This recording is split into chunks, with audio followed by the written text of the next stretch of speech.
इतने सारे लोग सत्संग प्रवचन में आ रहे हैं। मुझे तो ऐसा लगता है जैसे इस वैशाली मैदान के सामने आदमी बनाने की फैक्ट्री लगी हो।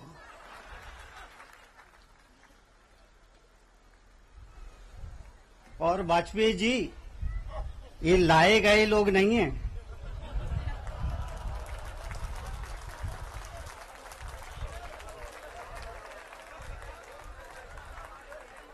नेताओं की सभा में लोगों को लाया जाता है, आना भी फ्री, जाना भी फ्री, खाना भी फ्री, साथ में मिलेंगे रुपीज 93।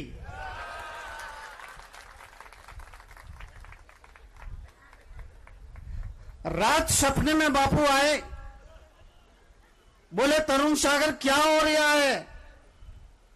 मैंने कहा बापू पूरा देश रो रहा है। रात सपने में बापू आए, बोले तरुण सागर क्या हो रहा है। मैंने कहा बापू पूरा देश रो रहा है। बोलिए देश क्यों रो रहा है। मैंने कहा बापू अपनी तो धुलती नहीं, दूसरों की धो रहा है। मैंने कहा बापू अपनी तो धुलती नहीं, दूसरों की धो रहा है, इसीलिए देश रो रहा है। रात सपने में बापू आए, बोले तरुण सागर क्या हो रहा है। मैंने कहा बापू पूरा देश रो रहा है। बोले देश क्यों रो रहा है। मैंने कहा बापू चादर है छोटी, पैर पसार के सो रहा है, इसलिए देश रो रहा है। मैं आपसे सवाल करूं, चादर छोटी हो, पैर लंबे हो तो क्या करना चाहिए। कौन बोला पैर काट देना चाहिए। बहुत ही गड़बड़ करते तुम लोग। चादर छोटी हो, पैर लंबे हो, समझदार आदमी कहेगा पैरों को संकुचित कर लेना चाहिए। याद रखना, तीर्थंकरों ने कहा, आचार्यों ने कहा,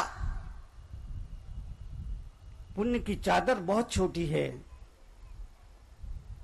इच्छाओं के पैर बहुत लंबे हैं, इसलिए इच्छाओं को सीमित करो।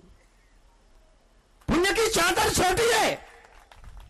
अब कोई चक्रवर्ती पैदा नहीं होता है, अब कोई नारायण प्रति नारायण पैदा नहीं होता है, अब कोई अवतार पैदा नहीं होता है, कोई तीर्थंकर पैदा नहीं होता है। पुण्य की चादर बहुत छोटी है। जो चाहो वो नहीं मिलेगा, जब चाहो तब नहीं मिलेगा, जितना चाहो उतना नहीं मिलेगा। पुण्य की चादर छोटी है, इच्छाओं के पैर बहुत बड़े बड़े हैं, इसीलिए समझदारी का परिचय यह होगा, इच्छाओं को सीमित करो, मन को बस में रखो, मन को बस में रखो, मन को बस में रखो। आप घर बनाते हैं तो कई रूम होते हैं घर में, kitchen room, dining room, bedroom, study room, dining room. कौन बोला बाथरूम। तुम लोग बहुत ही। मैं आपसे निवेदन करना चाहता हूं, जीवन के लिए, जीवन के परिवर्तन के लिए जिस तरह से आप घर बनाते हैं, तरह तरह के रूम होते हैं, बेडरूम होता है, डाइनिंग रूम होता है, किचन रूम होता है, स्टडी रूम होता है, इसके साथ ही उस घर में एक कंट्रोल रूम भी होना चाहिए। घर में एक कंट्रोल रूम भी होना चाहिए। जब कभी भी परिवार के किसी सदस्य का कंट्रोल खत्म हो जाए, धक्का मार के उसमें डाल दो और बोलो कंट्रोल हो जाए तो वापिस आ जाना जरूरी है। पुलिस की एक लैंग्वेज होती है, स्थिति तनावपूर्ण मगर नियंत्रण में, खास लैंग्वेज है। स्थिति तनाव जो संवेदनशील इलाका होते हैं वहां पर कुछ भी हो जाता है, अगले दिन अखबार में लिखा हुआ आता है स्थिति तनावपूर्ण लेकिन नियंत्रण में है। आज हमारे परिवारों में भी यही हालात है। ये नियंत्रण कब टूट जाए मालूम नहीं। परिवारों में यही हालत है, स्थिति तनावपूर्ण लेकिन नियंत्रण में है। अब ये नियंत्रण कब खत्म हो जाए मालूम नहीं। इसलिए मैं आपसे गुजारिश करूंगा, control room, control room, control room, घर में ये कंट्रोल रूम हो जहां बैठ करके आदमी अपने आप को कंट्रोल कर सके, अपने आप पर नियंत्रण कर सके। और जमाना कैसा बदला, पहले घर बनते थे, घर में घर के दरवाजे पर देहरी होती थी, देहरी लकड़ी की देहरी, वो देहरी खबरदार करती थी इसके अंदर अन्याय की कमाई नहीं जाएगी। वो देहरी खबरदार करती थी आदमी को, घर के मालिक को, इसके अंदर अन्याय से कमाया हुआ धन नहीं जाएगा, इसके अंदर घर दुकान ऑफिस की चिंताएं इसके अंदर नहीं आएंगी। जिस पर किसी विधवा का हक है ऐसा पैसा इस घर में नहीं जाएगा। जिस पर किसी बच्चे का हक है वो कमाई इस बच्चे की इस घर में नहीं जाएगी, धन में की कमाई इस घर में नहीं जाएगी। वो देरी खबरदार करती थी। अब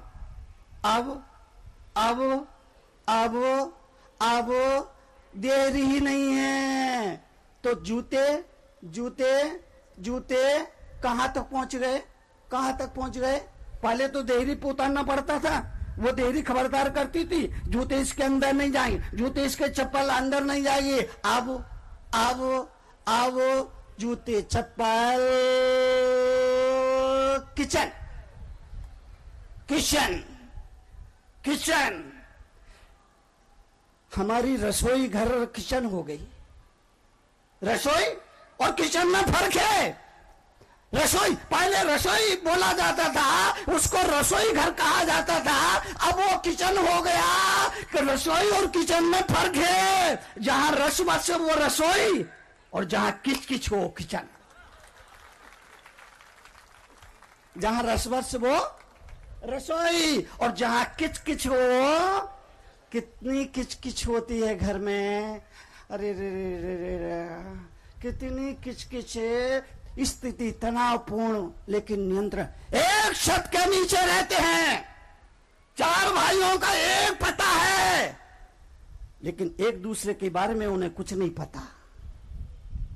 चार भाइयों का एक ही पता है, चार भाई घर में रहते हैं, चारों का पता एक ही है लेकिन एक दूसरे के बारे में कुछ नहीं पता।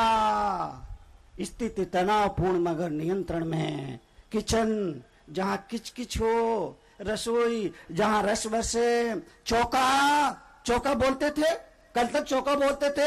चौका का मतलब जहां चार बातों का विचार किया जाए। कब खाना, क्या खाना, कितना खाना और कैसे खाना, इन चार बातों का विचार किया जाए उसका नाम है चौका। कब खाना, कितना खाना, कैसे खाना और क्या खाना। जहां चार बातों का विचार किया जाए उसका नाम है चौका।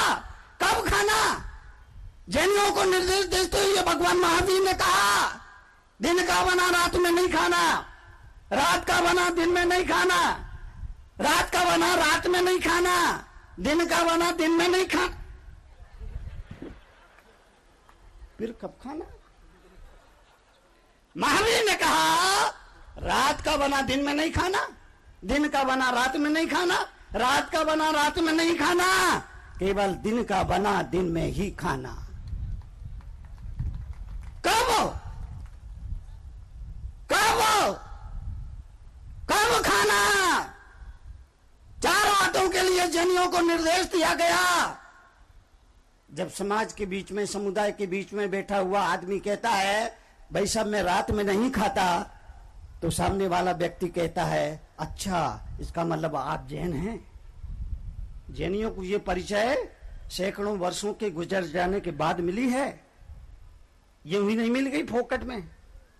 यह परिचय जैन समाज शांति प्रिय होता है, सदाचारी होता है, ईमानदार होता है। यह पहचान सदियों की तपस्या के बाद मिली है। परिचय को